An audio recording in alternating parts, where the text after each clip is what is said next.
Hello everybody. So I'm on break before my Turkish class.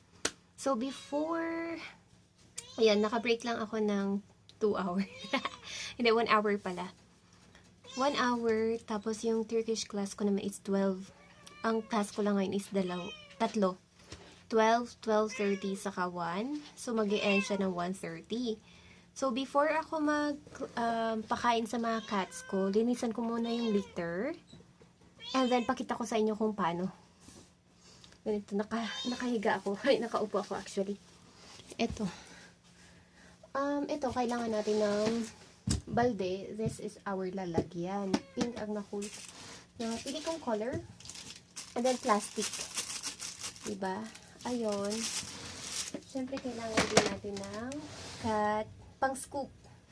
And then, ito yung ating litter box. Okay, by the way guys, ang gamit ko ngayon is ganito. Wait, tanggalin ko muna, scoop ko muna ha. Ganito pag scoop o, diba? Dami. Pakita ko sa yung differences between my bagong bili ngayon. Wait. Oh, bilis ko ma-scoop. Ito yung first natin cat litter. Ayun. Na-scoop ko na siya lahat and super ganda niya. Mabango yung amoy niya, parang bread lang. Ito. So, done na tayo sa first one. Ito yung ating second. Ito yung tinatawag na ano tawag dito? May tawag dito, close. Basta naka-close siya.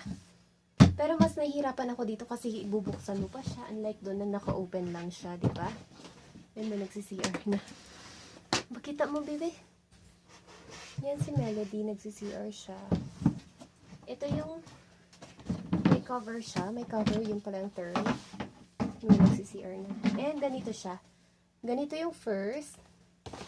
Tapos syempre, scoop mo lang siya. Very easy lang mag-scoop. Ganyan, no? Diba? Para sa mga cat lover. Ganito mag-scoop. Ito. Ayan. Actually, ang pag-scoop ko ng ano nila, every morning pagkagising, nag-scoop ako. Tapos, after nila mag-lunch, nag-scoop ulit, nag-i-scoop ulit ako. And then, hot. Okay? Before sila kumain ng pang-dinner, scoop ulit. And then, later, bago ako matulog around 2 o'clock, mag-i-scoop ulit ako. Okay. Daming minahang ganap. Ito siya. Ayan. As you can see, maganda yung cat litter natin. Hindi ito cat sand. Ano siya? Cheek. Ano siya ng cheek? Kinakain siya. Cheek booster ang tawag doon. And ito yung alternative na cat litter ko. Kasi mahal yung sand. Litter sand. Saka medyo mabigat siya for me. Unlike dito, magaan lang siya. Ito, nabili ko siya 41 per kilo. Sorry, uminom kasi ako ng Mountain Dew. 41 per kilo. So, ang every month nila, nakakaisang sako sila. So, 50 kilos yung isang sako. So, ayun. Bali, nakakapalit ko ng brand na yun. Kasi yung last na brand ko, hindi siya masyadong maganda. Pagkuan mo, mabilis siyang pumanghi. Ay, wait. Pakita ko. Mabilis siyang pumanghi and need mo agad magpalit agad-agad. Unlike dito, maganda siya. Wait. Kita ko sa inyo yung sinasabi kong pangit, which is papalitan ko na this day din.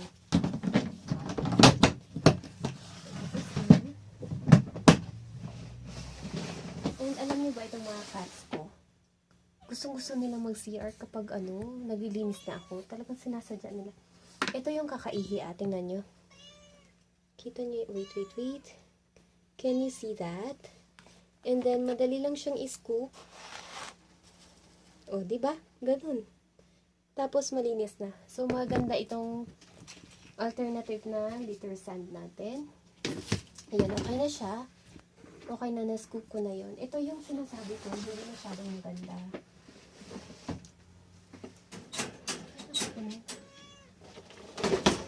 Si Mami Coffee yan, nagpipiling. Naka-open yung cage na yan. Ayan. Gusto niya lang nakakulong.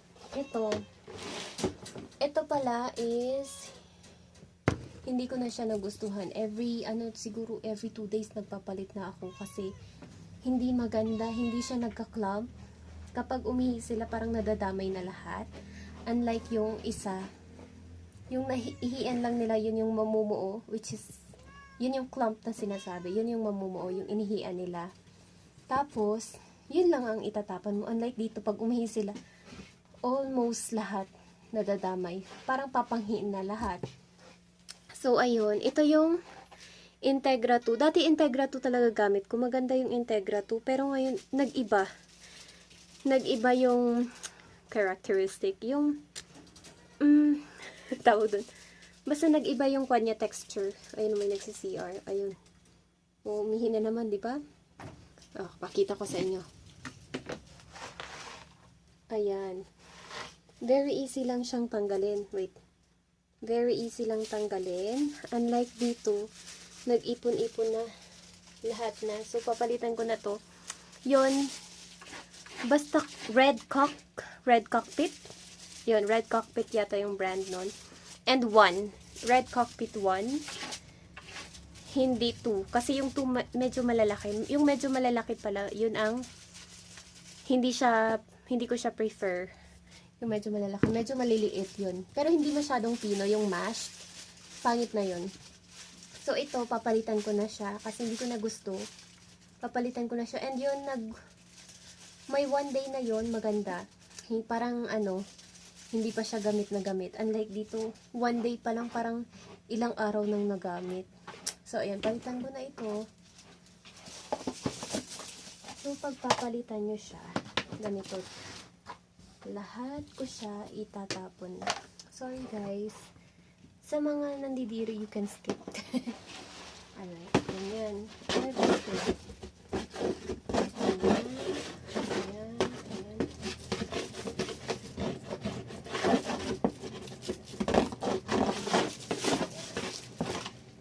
Ayun.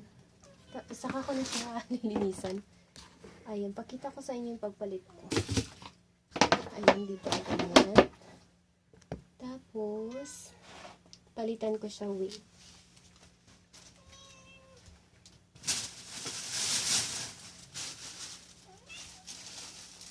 Bali, tag-ihinas na pala ako ngayon. So, 9 kilos muna yung binili ko. Sa 9 kilos, nasa 300. Basta parang 400 na rin. Ito. Pero yung 9 kilos na yung for 1 week yun. Bali, ito yung sukatan ko. 3 ganito. 1, 2, 3. Ayun. Ayun na. Ganyan siya. Mas maganda to, promise. Okay. Ay, napagod ako. Papakainin ko na sila. Basta yun ang pangalan nun, Red Cockpit. Kalimutan ko, basta may Red Cockpit. Nagbago na ako ng brand. Dati akong Integra. Integra 2 yung gamit ko. Kaso, hindi ko na siya bet. Masyado ng magastos. Lagi na ako nagpapalit-palit. So, nag-switch ako sa Cockpit 1. Kasi masyadong, basta wag yung masyadong pino ha. Wag din masyadong malaki. Kasi pangit na yun. Ay, may umihin. Ay, basta talaga. Ate baby. Hihi ikaw. Ayan, basta talaga naglilinis ako dun sila nagsisiihi, nagsisitai. Alam mo, papansin. Joke lang. Ayun, wait lang. Check natin. Ayun. Umihi siya. And then, ika-cover niya yan. Inaamoy niya kung saang banda. Yan. Very good. Ayun, sa mga cats na nag-struggle din sa cat litter, yun pwede yung i-consider tong alternative na cat litter. Basta yun, Red Cockpit. Basta ang alam ko, Red Cockpit yun. Ayun. Ang nabibili ko siya sa Kalanguya, 41 pesos per kilo. Medyo mas mahal ng piso yung 1 kesa sa 2. Pero okay lang, piso lang naman. Nagsisiyar. Baby. Ayan, ganyan mag-CR ang pusa. And then, syempre, hindi ko na ipakita yan. Yung part na yan. Baka, mabash ako. Charot. Ayun lang, papakainin ko na sila. And then, yun lang. Kung sa may mga questions pa, anything about cats, about kapon, kasi all of my cats, nakapon na sila. About food, about cat litter, alternative cat litter, ask nyo lang ako. Ayun lang guys. Pakainin ko na sila. Oh my god, dirty. I will just wash my hands later, okay?